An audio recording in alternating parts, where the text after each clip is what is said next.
Bonjour les addicts, voici ma deuxième vidéo tag où on va continuer de jouer à ce jeu, la série qui. Quelle est la série qui t'a fait le plus rire, le couple de séries que tu préfères, les personnages de série les plus énervants, un petit tag, rien que toi et moi pour s'amuser. Avant le tag, je vous propose un concours pour tenter de gagner un des meilleurs jeux de rôle de ces dernières années, les Terres de Matnak, qui est disponible chez Posidonia Éditions, le partenaire de cette vidéo.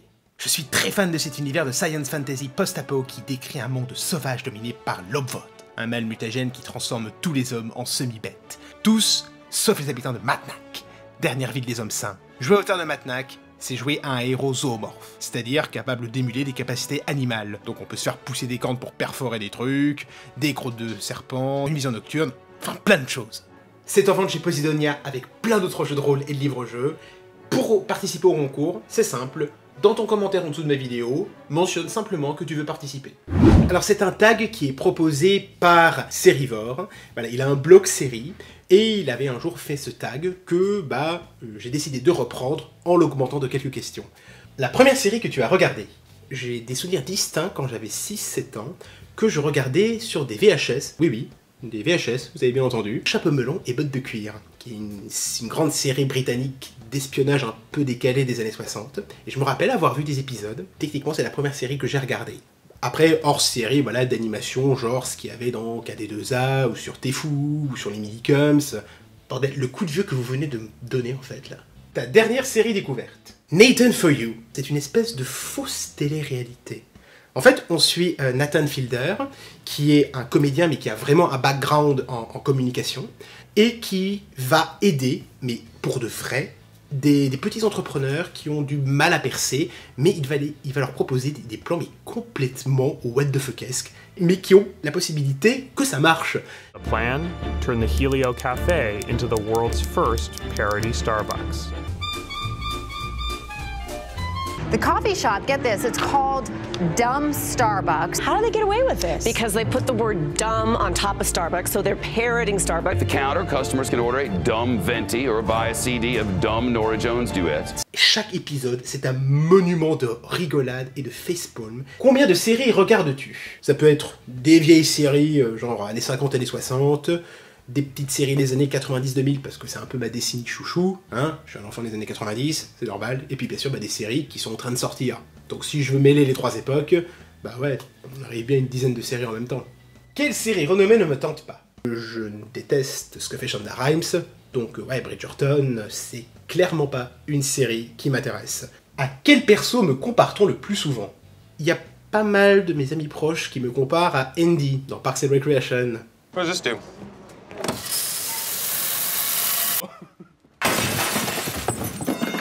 Because we're smart. Je sais pas si c'est un compliment ou pas en fait. De quel personnage je me sens le plus proche? J'ai crié plus d'une fois mon amour pour Angela 15 ans, hein, My So-Called Life, meilleure série ado des années 90, et même peut-être meilleure série ado tout court. Et oui, Brian Krakow, c'est moi. Le petit voisin qui est un peu timide, qui sait pas s'y prendre dans la vie, qui peut être un peu irritant quand même. Il m'est arrivé plus d'une fois d'interrompre mon visionnage d'Angela 15 ans pour faire un facepalm, pour dire « Bordel, mais pourquoi ce mec me ressemble autant ?» Avec quel personnage serais-tu susceptible de sortir? Alors, côté fille, Beau, dans Lost Girl. Bah oui, parce qu'une succube bisexuelle badass, je peux pas résister, c'est au-dessus de mes forces. Et Magnus, dans Shadowhunters, il exhale une telle présence, une telle confiance, et en même temps une émotion extrêmement vive, à chaud. Je sortirais bien même avec les deux en même temps, quoi. Dans quelle ville imaginaire ou réelle de série voudrais-tu vivre? Alors dans une ville réelle, Boston, parce qu'il y a le cabinet d'Ally McBeal. Je veux aller à Boston, dans le cabinet, et ensuite le soir après le travail, me détendre avec les potes en train d'écouter Vanda Shepherd. Pour la ville imaginaire, pas vraiment de concurrence, la ville de Pushing Daisies, qui est colorée de partout, qui a un feu d'artifice de couleurs, de lumière, de feel good. C'est des bonbons dans les yeux, mais à chaque plan. Dans quelle série je ne voudrais pas être coincé? Je pense à Oz, hein, la prison de haute sécurité maximale pour mecs. Je crois que je tiendrai pas 30 minutes dans ce truc. À quel personnage ne voudrais-tu surtout pas avoir affaire? Alors côté mec, je dirais Logan Roy dans Succession, le Magda des médias, glacial, sans cœur, terrifiant, et puis Villanelle de Killing Eve. Ouais, pour des raisons utilitaires de sécurité. Même si j'adore Johnny Comer, non! Quel personnage pourrait être ton meilleur ami? Jane ou Trent dans Daria? C'est l'apothéose de la série grunge, Daria. Le mec un peu tranquille, détendu, un petit peu dans la lune, ou la nana un petit peu ironique, qui aime bien lancer des vannes à tous les gens, mais qui en même temps a une grande sensibilité artistique. Jane et Trent, c'est mes potes. Le personnage le plus drôle, Bubble dans Absolutely Fabulous, parce que la nana a un seul ressort de gag, mais c'est un ressort inépuisable. On lui parle, elle te répond un truc complètement à côté de la plaque, avec sa tête d'ahurie. I'm scared! Hoover! You have to turn it on, not just make the noise! Guilfoyle dans Silicon Valley, le geek sataniste qui envoie chier tout le monde, qui est bien se foutre de votre gueule H24. C'est mon petit dieu, Guilfoyle. What the fuck? That's the song You Suffer by Napalm Death. It's an alert. Whenever the price of Bitcoin dips below a certain value, it's no longer efficient to mine. Any idea of how often that might happen? Bitcoin is very volatile, so... Et puis David Addison dans Clair de Lune, parce que on l'oublie, mais voilà, Bruce Willis, avant d'être une légende du cinéma d'action, c'était une légende de la comédie. I am entitled to one phone call, am I not? Phone's right there. What do you guys like on your pizza? Me, I like R&B. I'm the biggest bigamist in bigamy history. Try saying that fast 3 times. De quel personnage de série volerais-tu la maison? Pas de suspense, le Tardis. Parce que tant qu'à voler une maison, autant que ce soit pour voyager dans le temps et l'espace. De quel personnage volerais-tu la garde-robe? Ce qui m'intéresse le plus, c'est plutôt les garde-robes de Nana, en fait. Du coup, Bianca, dans Pose, il y a aussi un superbe soin, quand même, au niveau des robes, hein, parce que Ryan Murphy derrière, voilà. Et ouais, je suis complètement fan. Quel personnage détestes-tu? Pour moi, il n'y a pas pire que Tracy Jordan dans 30 Rock. Et ça me désole parce que j'aime beaucoup 30 Rock. Voilà, c'est Tina Fey qui est derrière. C'est une série qui est une des séries les plus rapides côté rythme humoristique. Mais Tracy, il veut juste faire le foufou, il s'incruste, et il est épuisant, et il est lourd. Le personnage est juste épuisant. Quel personnage secondaire est ton favori? Moi, j'ai un faible pour les personnages vraiment rock'n'roll. Les personnages qui arrivent dans une série et qui dynamitent tout. Il y a Faith dans Buffy, voilà, la tueuse complètement tarée, psychotique, mais tellement vanneuse, cogneuse. Et, je suis content de le mentionner, mais Rich.com dans Blind Spot. Blind Spot, c'est une série, voilà, espionnage, qui se déroule dans le FBI, qui est une série un peu à la Alias, une série qui part en full délire côté scénario. Le personnage de Rich.com, il est capable de te lancer une vanne alors que tu colles un flingue sur sa tempe. Il est très joyeux, très pop, j'adore ce mec. La série où j'aurais aimé jouer. J'ai toujours rêvé de participer à des séries avec une œuvre mammouth prendre forme sous mes yeux, donc Game of Thrones, bien sûr. La série de mon enfance. Je ferai tout pour être un vainqueur. La série de mon adolescence. La série que j'ai abandonnée en cours de route. La Casa de Papel, ils ont fait le braquage de trop. J'ai beaucoup aimé le premier braquage, donc les 2 premières saisons sur Netflix. Je trouvais que ça fonctionnait bien, c'était un bon cocktail d'action. Et puis le deuxième braquage, ça s'éternise. Il y avait trop de flashbacks, pas assez de rythme, ça s'éternise, ça s'enlise. Je sais pas comment se termine la Casa de Papel, et honnêtement, Osef. La série que tout le monde aime, sauf toi. On va dire Brooklyn Nine-Nine. J'aime beaucoup les comédies policières, mais celle-là, j'ai jamais accroché. Et pourtant, je crois que j'ai vu 3 saisons. Il y a seulement les épisodes d'Halloween que j'ai bien aimé. Le reste, des scénarios à 2 balles, de l'humour à 3 balles. Pourtant, j'adore Michael Schur, hein, c'est un de mes scénaristes préférés. Mais là, on sent qu'il était pas showrunner. C'est tellement différent de l'efficacité que tu as dans Parks and Recreation ou The Good Place, qui sont ces autres séries.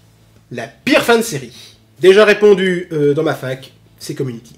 Une fin méta, mais un méta mal géré, et qui se rapproche, je trouve, plus de la fanfic amateur que du vrai scénario. J'ai pas compris Dan Harmon sur ce coup-là. La meilleure fin de série. Je pourrais vous citer Six Feet Under, je pourrais vous citer Mr. Robot, je vais vous citer Le Prisonnier, parce qu'on n'a jamais fait plus taré, plus fou. Après 12 visionnages du final, je trouve encore des lectures. Je crois que j'en suis déjà au moins à 20 lectures possibles. Pour moi, c'est le final le plus riche, le plus abouti qui ait jamais été fait. Mais c'est aussi un des plus what the fuckesque. Je peux comprendre les gens qui aiment pas ce final, mais pour moi, c'est un grand oui. Une fin surcotée. Vous connaissez mon amour pour The Office UK, je la préfère même à la version américaine, mais j'ai toujours été déçu du double épisode spécial Noël qui termine la série. Le happy end qu'il y a à la fin de cet épisode, c'est un happy end qui est facile, forcé, pas préparé, qui tombe un peu comme ça. J'ai l'impression de regarder une autre série en fait. Une fin sous-cotée. Je suis un soutien irréductible de la fin de How I Met Your Mother. Oui, je sais, elle est trop brutale, mais ça reste une des fins les plus subversives que j'ai pu voir dans une série, et surtout, c'est terriblement réaliste et honnête sur ce que ça dit des relations. Il n'y a pas la catharsis que tu pourrais avoir avec la fin de Friends, par exemple, mais moi je m'en fous. C'est un modèle, ce final. Le meilleur pilote, je vais en citer 3. X-Files. Chris Carter a posé tous les enjeux d'une série qui allait tout changer. Il a posé les bases de la mythologie, d'un duo qu'on n'avait jamais vu écrit comme ça. Il a proposé plein de choses dans ce pilote, et il les a tous promis, il les a tous exaucés. Desperate Housewives, parce que je trouve que c'est un modèle absolu d'identification des personnages. Au bout de 5 minutes, tu comprends qui sont les 4 nanas, tu comprends leurs contradictions, leurs luttes, leurs qualités, leurs défauts, leur manière d'interagir avec les autres. C'est un modèle de présentation ultra rapide et ultra bien fait. Et puis tout le reste du pilote plante à merveille l'univers. Franchement, Marc Cherry, je dis bravo. Et Les Sopranos. Ce pilote est merveilleux, mais merveilleux à un tel point que... Attendez, je vais vous partager mes notes sur ce pilote. Carrément écrit, je veux écrire comme ça. Ça dit bien tout mon amour que j'ai pour la perfection dans la forme, dans la structure, qu'est le pilote des Sopranos. Le pire pilote. En réalité, ce n'est pas le pire, mais je vais le mentionner quand même. Person of Interest. Je trouve que le pilote vend très mal le show. Il le vend comme une espèce de procédural un peu classique, un peu pompier, incarné d'une manière un peu fantomatique, avec un rythme assez mou, alors que quand tu connais la suite de Person of Interest, c'est complètement pas ça. C'est devenu une série que j'ai bingé ensuite frénétiquement, mais ouais, c'était pas gagné au départ, Person of Interest. La série que j'ai vue plus d'une ou 2 fois. Je fais pas beaucoup de rewatch de séries, puisqu'il y a tellement de séries à voir, j'ai pas envie, entre guillemets, de perdre mon temps à revoir une série. Je sais que c'est pas une perte de temps de revoir une série, mais pour moi ça l'est en fait. En fait, Sherlock, c'est une des rares. Je crois que Sherlock, j'ai dû voir 2 fois la série, parce que voilà, j'adore Steven Moffat, il y a pas beaucoup d'épisodes. La série que j'aimerais revoir, suite de la question précédente, aucune. La série que tu as hâte de voir, alors à l'instant où je fais cette vidéo, c'est The Rings of Power. Je fais pas dans l'originalité, je l'attends comme tout le monde. Mais côté série que j'attends, et dont le projet est encore en développement, c'est pas trop ça en est, mais que j'ai envie que ça se concrétise, et bien l'adaptation de La Compagnie Noire, de Black Company.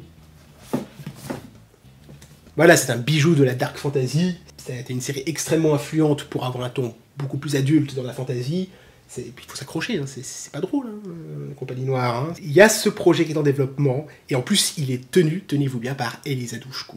Et ouais, c'est elle qui veut produire la série, et qui jouerait même de Lady. Donc, qu'est-ce que vous attendez? Mon couple de séries préféré. Pour moi, ça reste David et Keith de Six Feet Under. Parce qu'on a vraiment plongé en eau trouble dans leur couple. On a vécu les moindres détails pendant ces 5 années-là. Ils sont tellement touchants, émouvants, même dans le simple échange du quotidien. Ils se dégagent quelque chose de bouleversant qui me prend à chaque fois. Un acteur ou une actrice qui sera toujours pour toi son personnage de série. Bah, Bruce Willis dans Clair de Lune, même plus vieux, même chauve, même avec beaucoup plus de muscles. Je continue de voir le trublion farceur de Clair de Lune. La série dont j'attends avec impatience le prochain épisode. Je vais dire Mythic Quest, qui est ma série préférée pour le moment sur Apple TV+, The Office, plus It's Always Sunny in Philadelphia, dans le milieu du jeu vidéo. Voilà, on est dans une entreprise de jeux vidéo où il se passe des trucs complètement débiles, c'est très référencé, très geek, très drôle. La série que tu aurais aimé produire? Aucune. Je veux produire mes propres trucs. La série dont tu aimes la BO. Vous connaissez mon amour pour Ally McBeal, je suis complètement à fond sur la BO pop qu'elle propose. Vu que j'aime beaucoup le métal, Supernatural, hein, qui est avec du bon vieux métal ou du classique hard rock des années 80, qui fonctionne toujours à merveille. En fait, j'aime beaucoup aussi la BO du Jeu de la Dame. Que ce soit dans les chansons ou dans la musique qui a été spécialement composée pour la mini-série, c'est fait aux petits oignons, c'est fait avec soin, que je trouve assez rare. La série que tu remporterais dans une île déserte. Doctor Who, il y a plus de 900 épisodes, forcément, j'ai le temps, moi. Et puis c'est tellement cool, Doctor Who. Même la série classique est géniale, franchement. La série que j'aime regarder avec ma meilleure amie. Stranger Things, c'est vraiment la série idéal à regarder ensemble. On voit plein de trucs, on n'arrête pas d'interrompre pour parler « Oh, t'as vu ça? Qu'est-ce que tu penses de ça ?» Ouais, C'est vraiment la série qui engage à ce type de discussion. Une belle découverte à faire partager. Qu'est-ce qui se passe si vous prenez un podcast philosophique et spirituel qui existe vraiment, voilà, avec des gens qui partagent leur vision de la vie, avec des concepts parfois assez étonnamment complexes, et vous mixez ça avec une série d'animation genre Rick et Morty, mais sous LSD.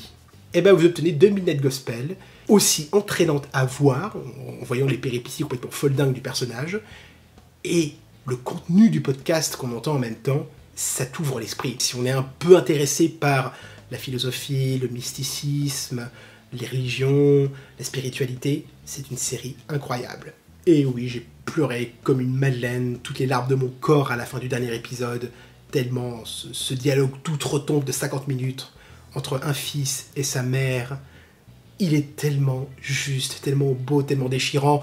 Toutes les questions du tag sont dans la description, n'hésite pas à y jouer. Je remercie Posidonia pour avoir organisé ce concours. J'espère que les livres-jeux et les jeux de rôle qu'il propose vous feront passer des heures inoubliables. Salut!